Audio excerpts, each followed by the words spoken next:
Item ಯಾವುದೇ ಇರಲಿ try ಮಾಡಿ ಆಚಿ ಚಿಕನ್ ಮಸಾಲಾ. ಆಚಿ ಚಿಕನ್ ಮಸಾಲಾ ಬೇರೆ ಯಾರೇ ಮಾಡಿದ್ರು ಕೂಡ ಪಾಪ ಅವ್ರಿಗೆ ಅವಮಾನವಾಗಿ ಅಪಮಾನವಾಗಿ ಕಾಣ್ತದೆ. ಇವರ ಕಾಲದಲ್ಲಿ ಮಾಡಿದ ದೋಷಗಳೆಷ್ಟು ಅಂತೇಳಿ ಪಟ್ಟಿ ಮಾಡಿ ಹೇಳಿದ್ರೆ ಅರ್ಥ ಆಗತ್ತೆ ಇವರಿಗೆ. ಇವತ್ತು ನಾವು ಅದು ಪರ್ಮಿಷನ್ ಅಲ್ಲ ಕೇಳ್ತಿರೋದು. ಹೊರ ದೇಶಗಳೊಂದಿಗೆ ಭಾರತ ದೇಶದ ಸಂಬಂಧಗಳು ಚೆನ್ನಾಗಿ ಇಟ್ಕೊಳ್ಬೇಕು.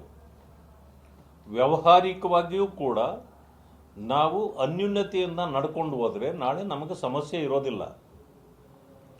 ನಮಗೆ ನ್ಯಾಷನಲ್ ಮಾರ್ಕೆಟ್ನಲ್ಲಿ ಎಲ್ಲಿ ಸುಲಭವಾಗಿ ತೈಲ ಸಿಗುತ್ತೋ, ಎಲ್ಲಿ ನಮಗೆ ಎಟುಕುವ ಬೆಲೆಯಲ್ಲಿ ತೈಲ ಸಿಗುತ್ತೋ ಅಂಥ ಕಡೆಯಲ್ಲಿ ವ್ಯಾಪಾರ ಮಾಡತಕ್ಕಂಥದ್ದು ವಿದೇಶಾಂಗ ನೀತಿ. ಅದು ಆ ಕಾರಣದಿಂದ ನಾವು ಕೊಲ್ಲಿ ರಾಷ್ಟ್ರಗಳಲ್ಲೂ ಕೂಡ ತೆಗೆದುಕೊಳ್ತಾ ಇದ್ವಿ, ರಷ್ಯಾದಲ್ಲೂ ತೆಗೆದುಕೊಳ್ತಾ ಇದ್ವಿ, ಮತ್ತು ಅಮೇರಿಕಾದಲ್ಲೂ ಉತ್ತಮ ಸಂಬಂಧವನ್ನು ಇಟ್ಕೊಂಡಿದ್ದೀವಿ, ಅಲ್ಲಿಯೂ ಪರ್ಚೇಸ್ ಮಾಡ್ತಿದ್ವಿ, ಮತ್ತು ಬೇರೆ ಬೇರೆ ವ್ಯಾಪಾರಗಳು ಕೂಡ ಇದೆ.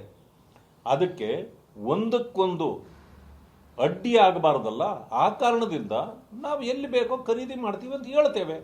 ಅದನ್ನು ಪರ್ಮಿಷನ್ನ ನಿಮಗೆ ಅಂತಂತಂದರೆ ನಾವು ಯಾವ ದೇಶದ ಗುಲಾಮರಲ್ಲ.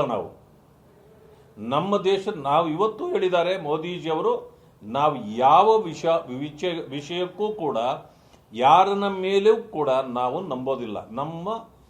ನಮ್ಮ ಕಾಲಿನ ಮೇಲೆ ನಾವು ನಿಂತಿದ್ದೇವೆ.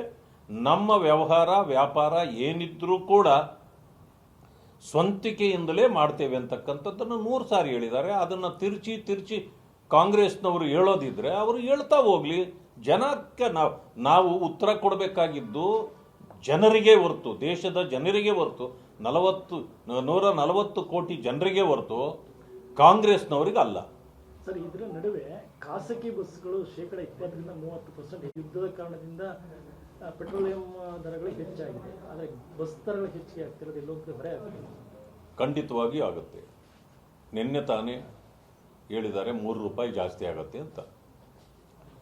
ನಾನು ಹೇಳ್ತಕ್ಕಂಥದ್ದು ಕಾಂಗ್ರೆಸ್ನ ಕಾಲದಲ್ಲಿ ಆಗಿಲ್ವಾ? 7 ರೂಪಾಯಿ 8 ರೂಪಾಯಿ ಆಗಿಲ್ವಾ? ನಾನು ನಿಮಗೆ ವಿಡಿಯೋನೇ ತೋರಿಸ್ತೇನೆ ಯಾವ ಮಟ್ಟಕ್ಕೆ ಇದಾಗಿತ್ತು ಅನ್ನೋದನ್ನು ನೋಡಿ. ಮೇ 24, 12 ಯಾರ್ದು UPA ಗೌರ್ಮೆಂಟ್ ಎಷ್ಟು 7.5 ರೂಪಾಯಿ ಒಂದೇ ದಿನ ಏರಿಕೆ ಮಾಡಿದ್ರಲ್ಲ. ಎಲ್ಲೆಲ್ಲಿ ಏನೇನು ಸಮಸ್ಯೆ ಇತ್ತದು ಇದು ಗೊತ್ತಾಗಬೇಕಲ್ಲ ಜನರಿಗೆ. ಆವತ್ತು ಸಂಕಷ್ಟ ಇರಲಿಲ್ಲ, ಯುದ್ಧ ಯುದ್ಧ ಇರಲಿಲ್ಲ. 12-13ರಲ್ಲಿ ಎಲ್ಲಿ ಯಾವ ದೇಶದಲ್ಲಿ ಯುದ್ಧ ಇತ್ತು? ಇದ್ದಿದ್ದು ಆವತ್ತು ಇವತ್ತು ನಮ್ಮ ಸರ್ಕಾರ ಪಾಶ್ಚಾತ್ಯ ದೇಶ ಅಲ್ಲಿ ಗಲ್ಫ್ ಕಂಟ್ರೀಸಲ್ಲಿ ಯುದ್ಧ ನಡೀತಾ ಇದೆ. ಅಮೇರಿಕಾಗೂ ಇರಾನ್ಗೂ ನಮ್ಮದು ಅಲ್ಲೇ ಹೆರ್ಮೂಸಿಂದನೇ ಆಯಿಲ್ ಬರಬೇಕು.